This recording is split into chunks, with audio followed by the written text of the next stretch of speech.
Hi everyone, this is Victoria Fashion and welcome back to my channel. I've been trying to make this video 3 times already. Actually, this is the 4th time. I want to come out and say thank you to everyone who checked up on me, who really reached out and see if I was okay mentally. I'm better now.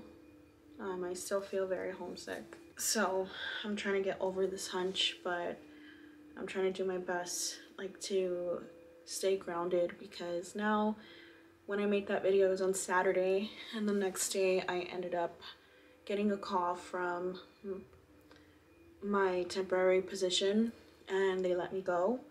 It was a contract, so now I'm jobless and now I'm trying to figure out what I'm gonna do. A little stressed out about that. I'm trying my best not to let it get to me, because if I do, I'll start panicking. Currently trying to look for work and trying to find something hopefully more stable. So it's it's been rough, and it's like, when am I gonna catch a break? I feel like I've been looking for work on and off this year, and I'm over it already. This is another reason why I'm getting even more homesick, because at least I had a stable job at home and I can always go back to even now. And I'm just I'm struggling, and it doesn't help that now it's winter, and even though I love winter, I'm hoping I don't get seasonal depression. I don't feel like I am. I just feel like with everything that's going on, it feels grim. And so I mean, the weather has been semi actually helping, because it's always been a dream of mine to live somewhere where there was 4 seasons, and I can finally experience actual winter. Things can change, so. But I also want to say thank you for anybody who also reached out to me and see if I was okay. I do want to say that I do want to clarify that I am, even though I've been single for 3 years, I've actually been, I'm actually happy being single. I'm not the type of person that wallows and is sad for being single. I think I only get like this whenever I deal with situationships. Whenever I'm in a situationship, it just opens up. It what goes from yeah, my heart's closed, but it is what it is, to bam. I don't mind being alone. I actually love being alone. I love being in my own company. I am my own best friend, and this is what self-love does. It's you value your alone time, and you value being your own best friend. And I think there's absolutely so much ways to experience life, and it being so wonderful. And it's life is not only just about relationships and your significant other. It's also just exploring who you are. And like I said in my last video, the one that I'm talking about something, because these are just my little vlogs that are featured in my channel. I romanticize my life in every way, every day, as much as I can with those practices. Journaling has just helped a lot with that. And that's why you won't ever not hear me talk about journaling, because journaling is my best friend. It's there for me. It's it's what I love about journaling is the fact that you can go back to pages and see where your mental space was, and it's almost like visiting your an old friend that day, or just even writing. I appreciate that about journaling. So I do want to clarify that I actually enjoy my solitude.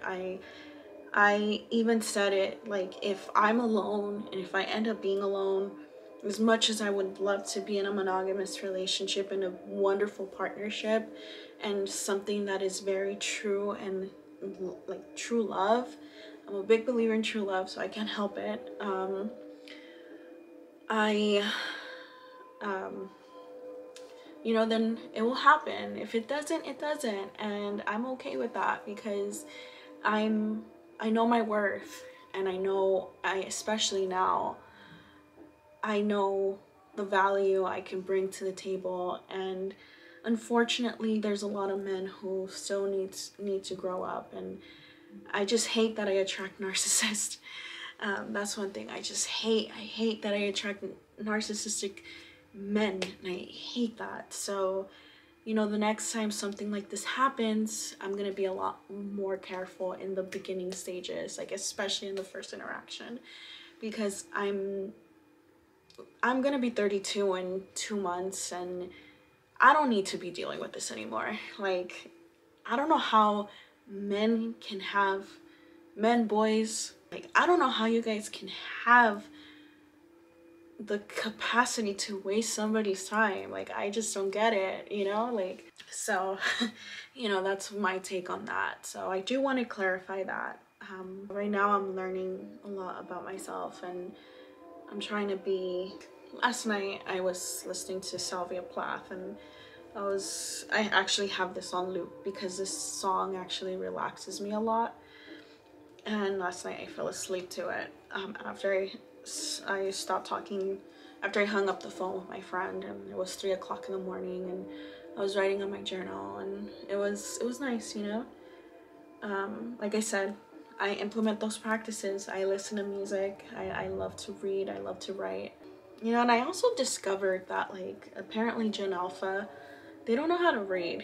And that actually kind of inspired me to make reading cool again. I just need to learn how to do that. So it's an idea that I'm implementing, but because reading is wonderful, and reading is immaculate. It's spectacular. It's like opening up your mind into your imagination. And I think the one thing that Gen Alpha has issues and trouble with, they're the iPad babies, so everything's handed to them. They don't let their imagination run freely. I don't know, if I were to have kids, I probably wouldn't let them have an iPad for years, because, you know, they need to read books. They need to have that imagination for that, like, soar. Speaking about, like, growing up in childhood, I started thinking about something, and it was about, actually it's about the subject that I'm going to talk about in my next video. And it's like, I was one of those kids that would be constantly called, "Oh, you're so mature for your age." When I was 12, when I started receiving that compliment or comment about myself from, I want to say 10, no, 8, 9, going to 13. I would receive that compliment or saying a lot like, "Oh, you're so wise and old and mature for your age." So, and I did feel that way, because I was very smart. I would like to research a lot of things, and I usually I related to Gen Xers or older millennials rather than people my age. So I think that's why even now I have a hard time relating to people my age, because I grew up with Gen Xers and millennials, so, like, older millennials. Now it's interesting because, like, I'll be honest, I didn't think I was gonna make it. I mean, this is probably one of, like, the most, I didn't think I was gonna make it till 32, 31, 32. I couldn't see my life past that point. And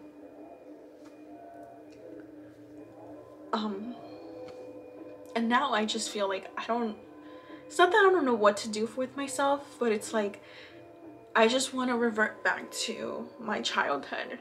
I've always been the type of, like, taking care of people, you know, like, even when I was in my 20s, when I would go party, I would never drink. I would never, because I would be this responsible driver. I was a lot more responsible when I was younger, and now I just feel like I'm reverting back to like a kid, and I don't like that, you know? I want to have a balance of embracing my inner child, but also being an adult so I could give to my inner child. I want to know from my subscribers if you deal with that you feel like, you know, now that you've received that compliment, oh, you're so mature for your age when you were older. I mean, I'm sorry, when you were younger, and now, like, do you have that experience of like what to do with yourself? Because it's very complex, you know, like when I think about it. So yeah, but in a weird way, it's like, you know, I'm trying not to be homesick, and it's hard. So I'm just really just trying to be in a grounding state. That's why the way this video looks, I put some candles on. I put some incense. Oh.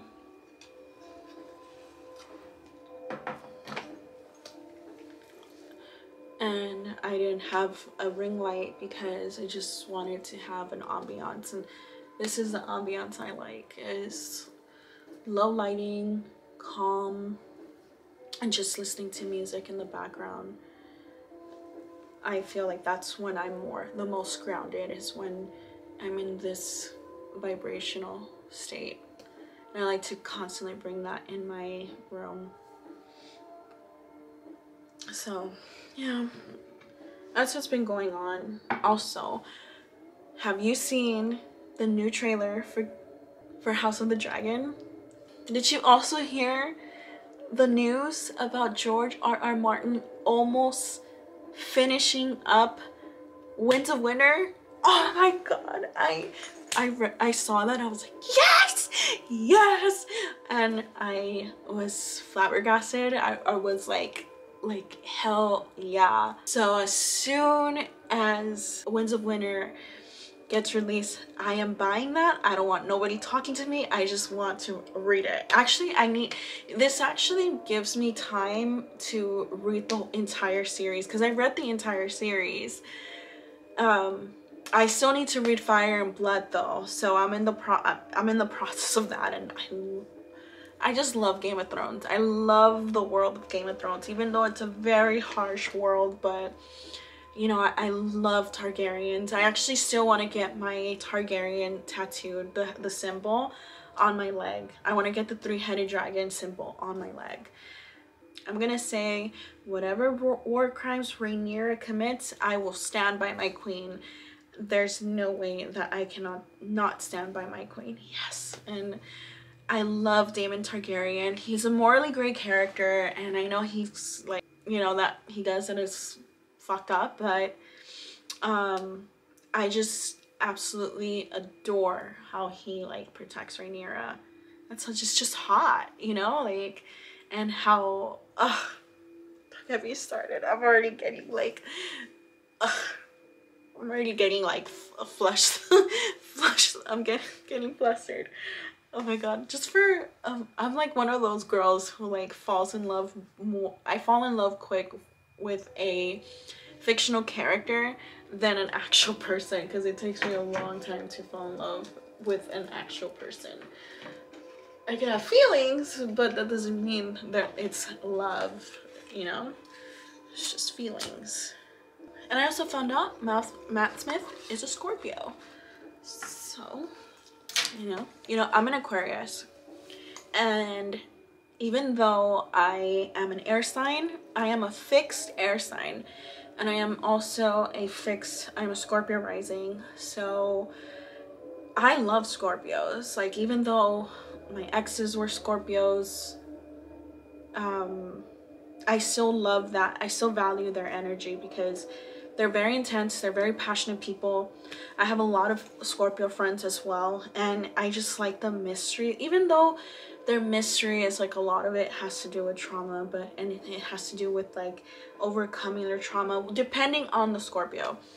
But I absolutely like love Scorpio energy, because I know for a fact that if I were to be with a Scorpio, it's a ride or die situation. That's one. Two, I know for a fact that they can be very loyal. I would never get bored because they're so passionate, and we would share this love that it would, if I were to be in my next relationship, I actually would not really put it online because relationships are sacred to me. They mean a lot to me, and I wouldn't want anybody to destroy that. And it's a special kind of intimacy that I wouldn't want to share with anybody. So that's why, like I said, I appreciate Scorpios for who they are, their energy. It's the good, not the good, I'm not trying to say good cop or bad cop, but if you know about astrology, I like value the ego Scorpio and the Phoenix Scorpio, but the Scorpio is very immature, childish. Those are the ones that give all the Scorpios a bad rap. So, and I am just attracted to Mars energy. For whatever reason, I attract Scorpio, Capricorn, and Aries the most, I noticed. But my favorite is Scorpio. So I just love Scorpios. But this is it for my vlog diaries. Like I said, I still gotta finish up my video for my script for the one about inner child and the one that was inspired by P. Eric. So I still gotta do some scripts, and I do some more shorts. So that's what I'm probably gonna be doing this whole night, so while I still have my makeup on. But it was nice catching up with you guys, and like I said, I still need to respond to some of your comments, and your messages. I still haven't. I'm just still kind of like trying to figure out my own personal stuff. So yeah, but I hope you guys liked this video, and I'll see you. I hope you guys enjoyed it. Please remember to like and subscribe on my channel, and I'll see you guys next time. Bye.